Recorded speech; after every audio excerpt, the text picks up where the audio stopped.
Hello, folks. Welcome to the show. Today, I'm going to talk to Gary.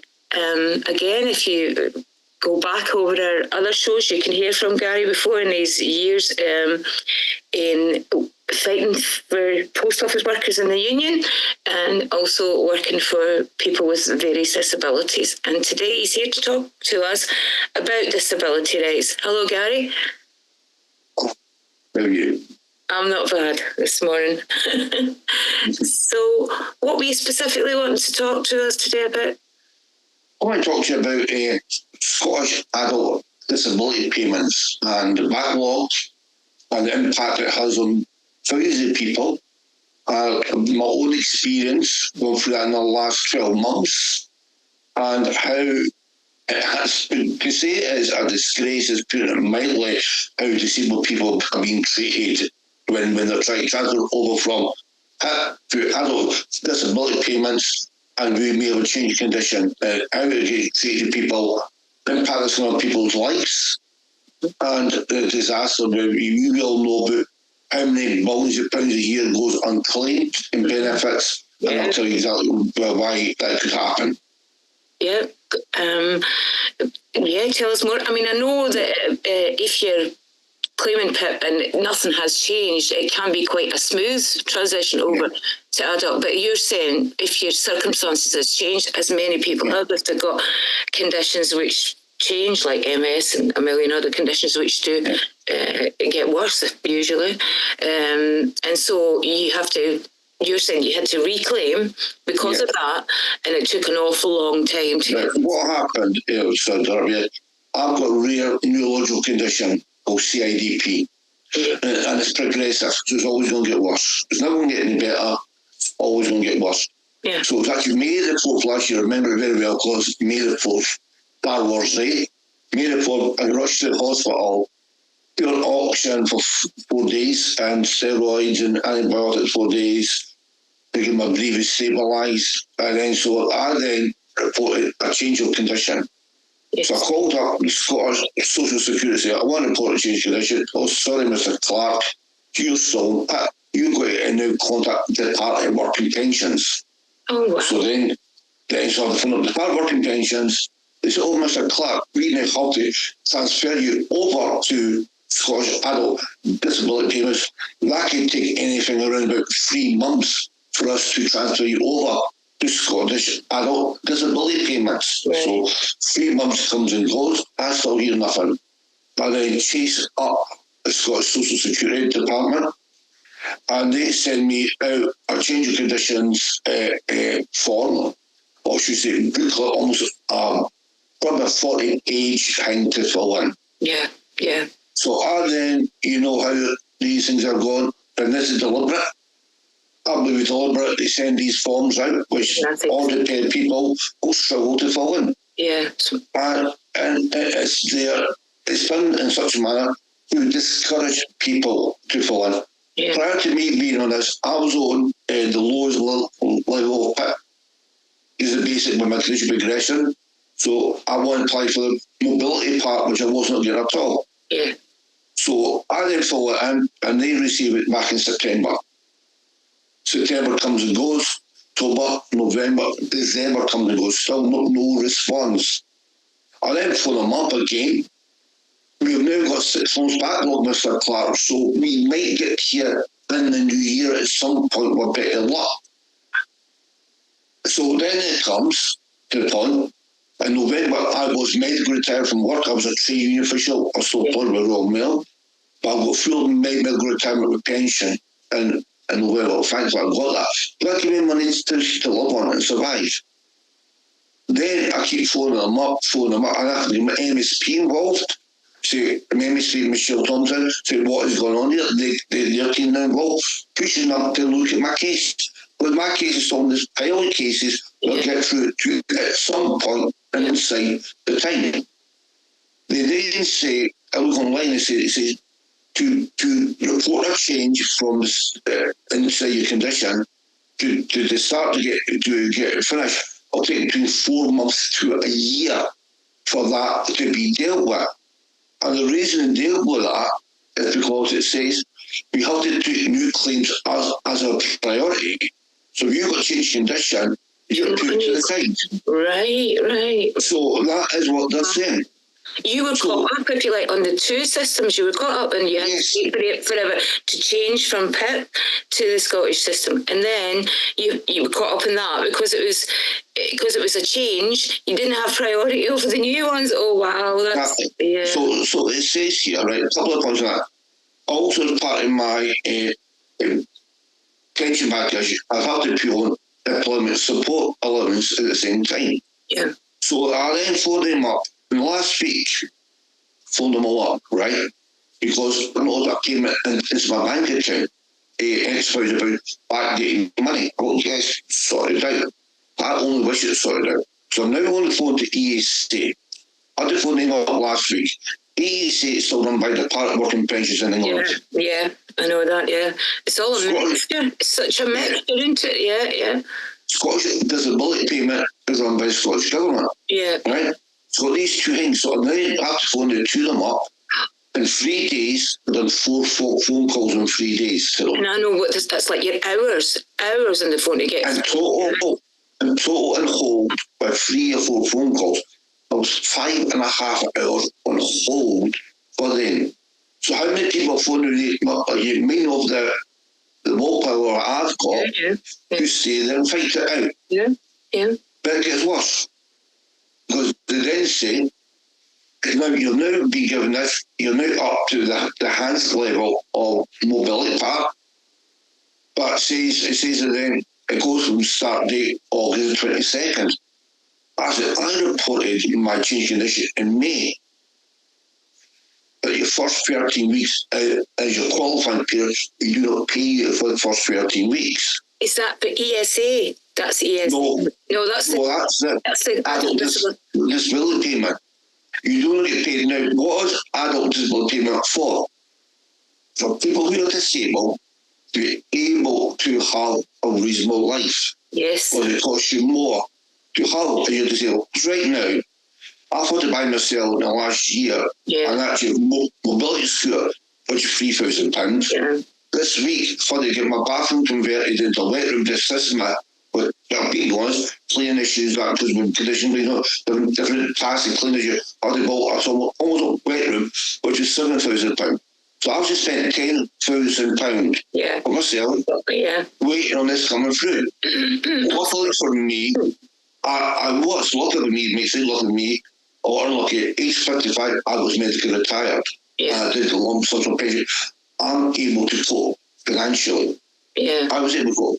Well, what you're doing, if you like, though, Gary, is you're spending the money that you have to your pension in order just to meet your disability needs, which we would hope that when a civilised society, we get some help from the state to meet those disability needs. Yeah. I've worked all my life, paid tax insurance all my days, right?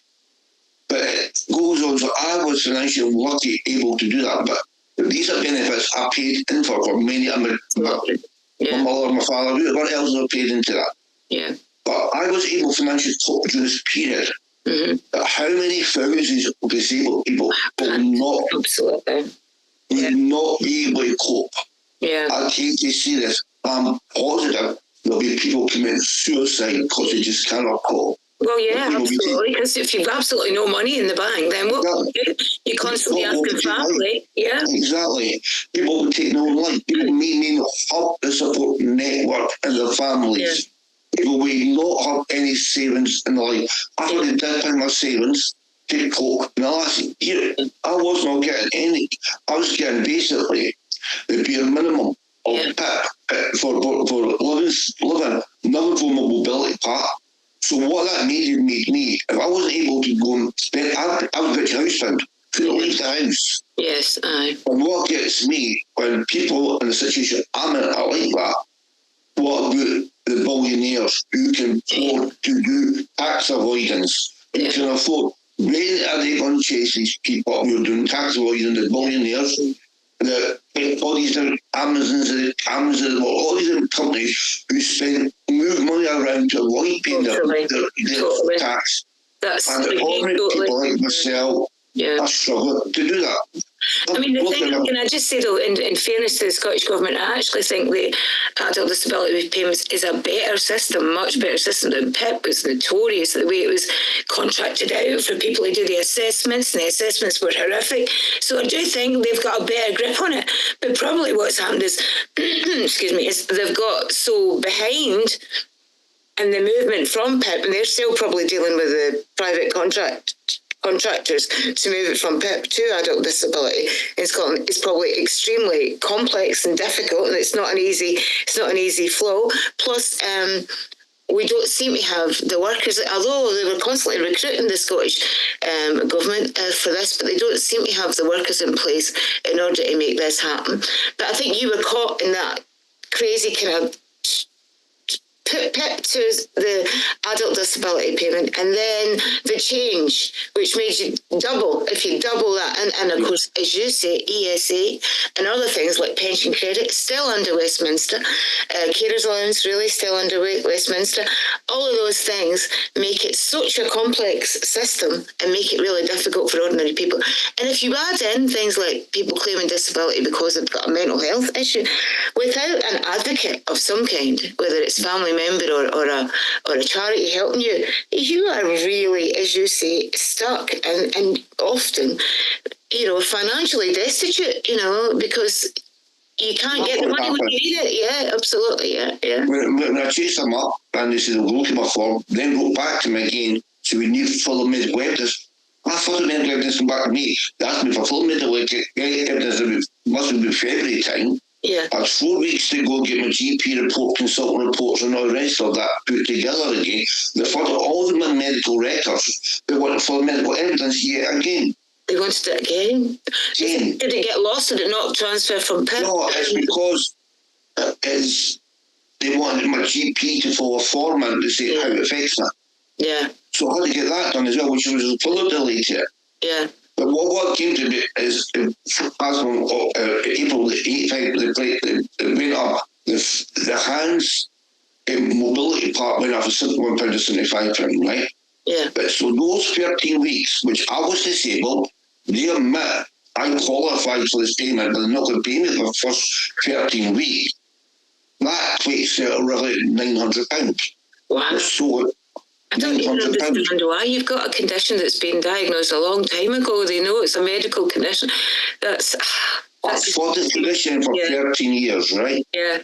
I've worked for 12.5 years with this condition, which supplies all medical experts. Yeah. The condition is progressive, so it's progressed there. So they knew back in May I qualified for the enhanced ability rate. Yeah. But they say you'll wait 30 weeks. How can people like me who are destitute lose £900?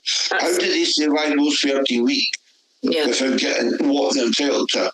When you go, the Malones of the world steal millions, hundreds of millions out of us, out of allegedly, indeed.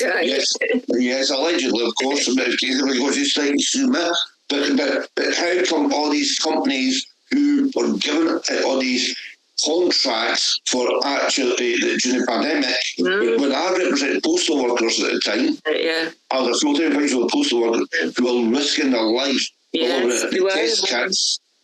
building the test kits, etc., knocking on people's doors during the pandemic. Yet again, they give a nice round of applause like the health workers, but they're not paying us. They're not paying these people who risk their life during the pandemic. But if you're a billionaire, a rich person, a company owner, good friends with the Tory party or the Labour party, you'll give them the contracts. Thank you very much. The stuff you actually provide us is no good. But here's the money anyway. Absolutely. If you're an ordinary person, you have to be destitute. You're right. And I keep going back to the point is, impossible to prove with 100% certainty. A number of things people have done during this period of time. Got their form. I can't cope with that form. Absolutely. I've seen it in my own family, absolutely. Can I just say, workers like people who are maybe rehabilitation workers, they should be spending time, say, if somebody's gone blind, showing them how to use a stick, showing them how to get around their local town or whatever it happens to be, showing them how to use adaptations. But instead, they're spending months of their time trying to help people fill out forms so they get that. I mean, the classic is a blind rehabilitation for sight impairment guy who goes into people's homes. Somebody's blind, yeah, he has to fill this massive form in for them in order to get disability. I mean, I just think, why is it not automatic?